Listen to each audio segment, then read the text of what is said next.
How's everyone doing today? Welcome back to the GSMC Chip Shot Football Podcast brought to you by the GSMC Sports Network. I'm your host, Manny Maradiege. Today is Tuesday, August 20th.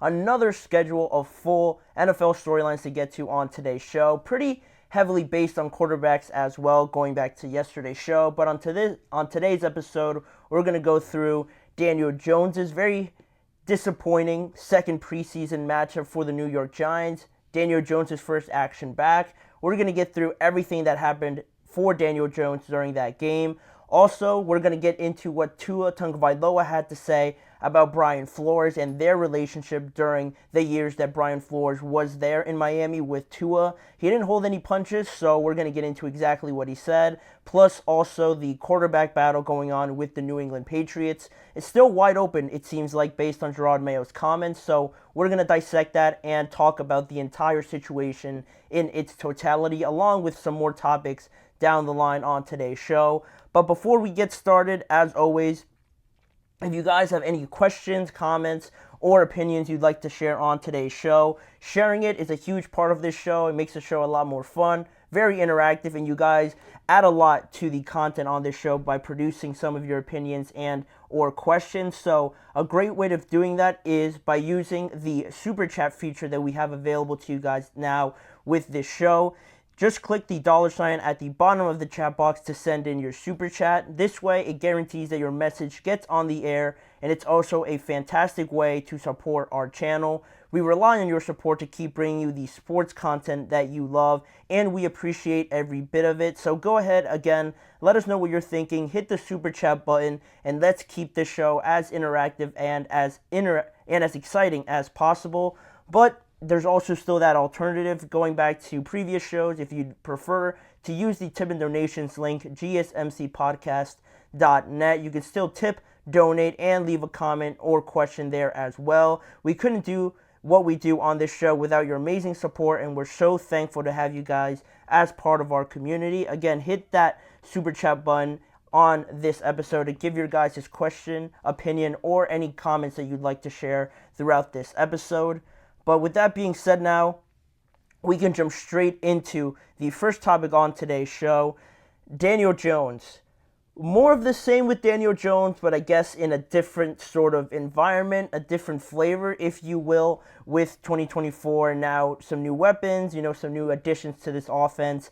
But again, like I mentioned, almost the same old Daniel Jones, as you could say, because Daniel Jones played in his first NFL-level game this past weekend after months of recovering from an ACL injury. He made it back in time for training camp. He has been getting ready for this moment, and now we finally got an opportunity to see him back out there on the field. And with him obviously being the starting quarterback for the Giants, we had the starters for the Giants out there as well as the starting defense for the Houston Texans, who they played at NRG Stadium. And as you can imagine, as I'm sure most of you guys saw, it went as bad as it probably could have for Daniel Jones and this offense. And I'm going to run through the series of events that really made up this entire performance, and then we're going to talk about it a little bit more in depth after I go through it. So as soon as the game started, Daniel Jones obviously out there. He had almost his first pass of the entire game almost picked off by Derek Stingley on a quick outside throw. I forget who the receiver was. It might have been Malik Neighbors, but regardless, pretty predictable throw. Derek Stingley almost jumps it, but he drops it overall, so they've dodged the bullet there. Then you continue on. Nothing happens in that series. Then they come back out for their second drive of the game. Good field position for the Houston Texans defense. They back up the Giants into their own end zone, and the most famous play you'll see, the most, rerun play, I guess you could say, of the entire offseason, something that's been talked about already so much just before I've even gotten the chance to mention it, is that interception that Daniel Jones threw backed up into his own end zone, falling down with a guy all over him. Instead of throwing it out of bounds, he tries to, I guess, throw it to the receiver. Questionable whether or not he was trying to actually throw it out of bounds. Maybe he got hit and it took some of the weight off of the throw, but regardless, it should have been a better decision made there by Daniel Jones. He throws it anyway in the direction of Jalen Petrie. He intercepts it and basically walks into the end zone 5 yards away. and the Houston Texans scored that way. So awful decision. I'm going to get more into that once we go later on into this segment, but that was the second series, and then following that, the Giants get the ball back and everything. They make their way down the field, but then Daniel Jones again throws another interception to Derek Stingley, his second one of the game.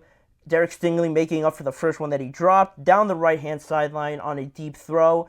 Could have been a better throw, I think more so than the first one, obviously. It was a better play by Stingley, but on the score sheet, on the stat line, it doesn't obviously show that, and it just shows 2 interceptions. So not so good to follow that up for Daniel Jones, but then afterwards you got some positives out of Daniel Jones' playing time. He led a touchdown drive on their 4th series and also led them to a field goal right before halftime, and that pretty much did it for Daniel Jones in that game, only playing up until halftime. And after the game, Brian Daboll, acknowledged the poor decision made by Daniel Jones, overall needing the entire team to improve, not just Daniel Jones, because they did produce 5 turnovers that game. It wasn't just the 2 interceptions by Daniel Jones. They actually had 3 more after that. So it's something they need to clean up. He obviously mentioned that he wants to learn from this, and he is glad that it's only preseason, right? That's pretty much what every coach, what a bunch of people say right now in preseason. So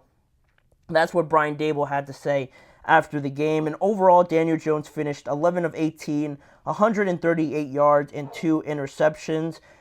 Some more positives I guess you could take away from this before I give my thoughts is that they involved Malik Neighbors a little bit more, 4 receptions for 54 yards.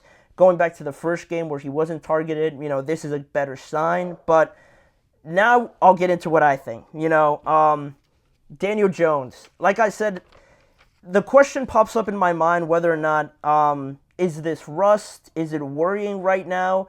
Is it really only the preseason? Or is this just who Daniel Jones is? Is this what we can expect from him more so again in 2024? And just going back to that end zone interception, I think that really culminates everything. The majority of my points that I want to say, because that interception is not something uber rare or something that's never been seen by Daniel Jones. I think it's quite the opposite, actually. New York Giants fans will tell you that more often than not, those sort of plays happen with Daniel Jones, those bad decision makings, telegraphing the pass and making it really easy for defenses to read him. The turnover issues have always been a problem for Daniel Jones. So I think if you took like a lie detector test and asked the Giants fans if that was surprising to them to an extent to see an interception like that, most of them would say that it's almost to be expected with Daniel Jones. And that's the problem right there.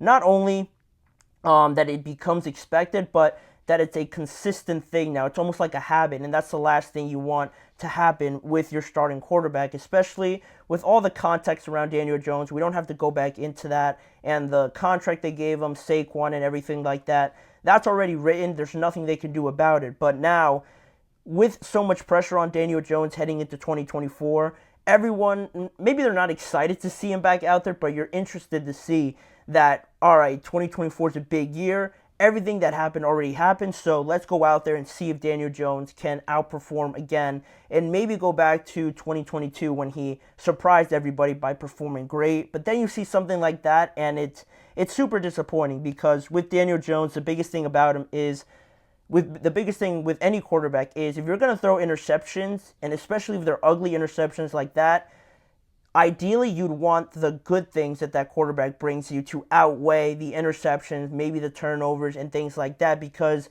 if you're going out there and scoring 30 points per game and you're throwing about an interception and a half per game or throughout the season, it could almost be, just ignored to an extent because you're putting up so many points. But with Daniel Jones, you don't really get that at all, honestly. And the goods that you see from Daniel Jones just really don't outweigh all the negatives that you get from him and that have become a habit, essentially, like I mentioned before. So, it's something that unfortunately I think the Giants are sort of stuck with right now.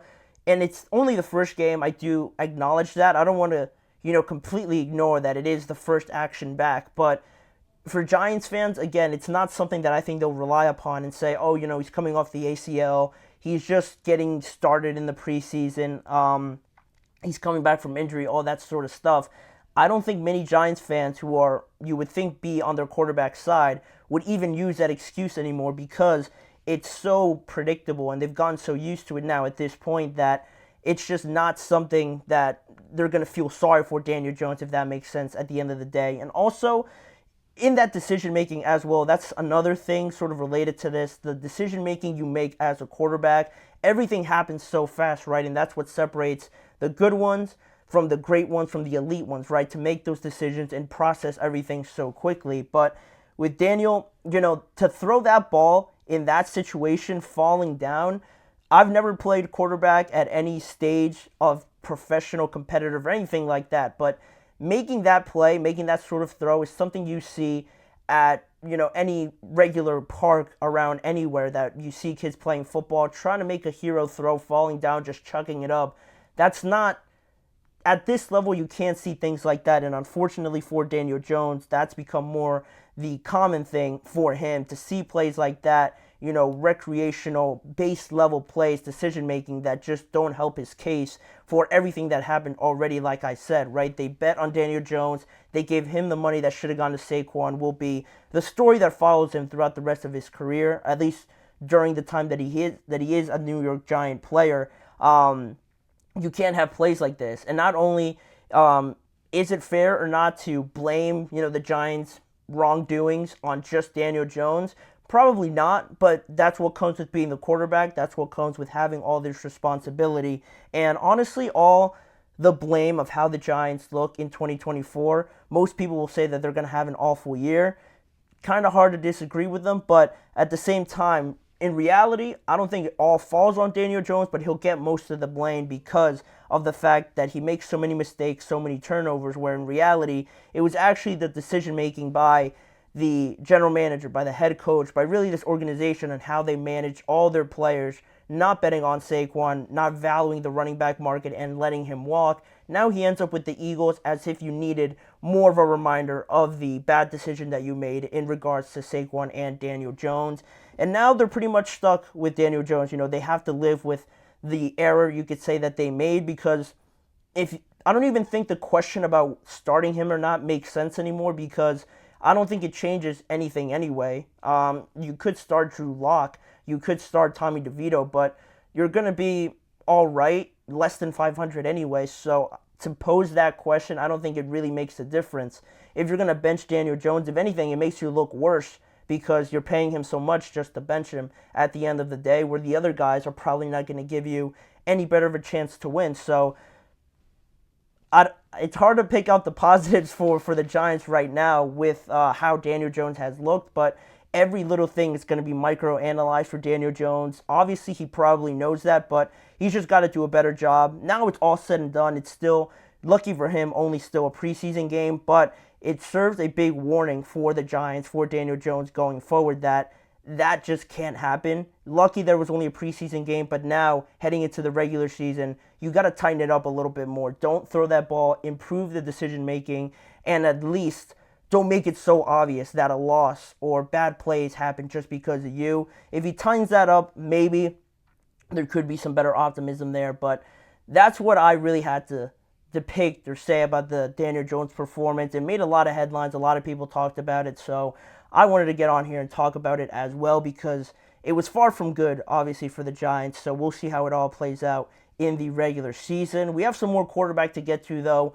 on today's show, talking about Tua Tagovailoa and his comments on his former head coach, Brian Flores, referring to him as a terrible person and just going through their relationship in 2020 and 2021 where those two guys were together. I'm going to provide the quotes and go into my opinion on what happened and how it all broke down between these two in 2020 and 2021. So stay tuned. We got a lot more to talk about on the GSMC Chip Shot Football Podcast.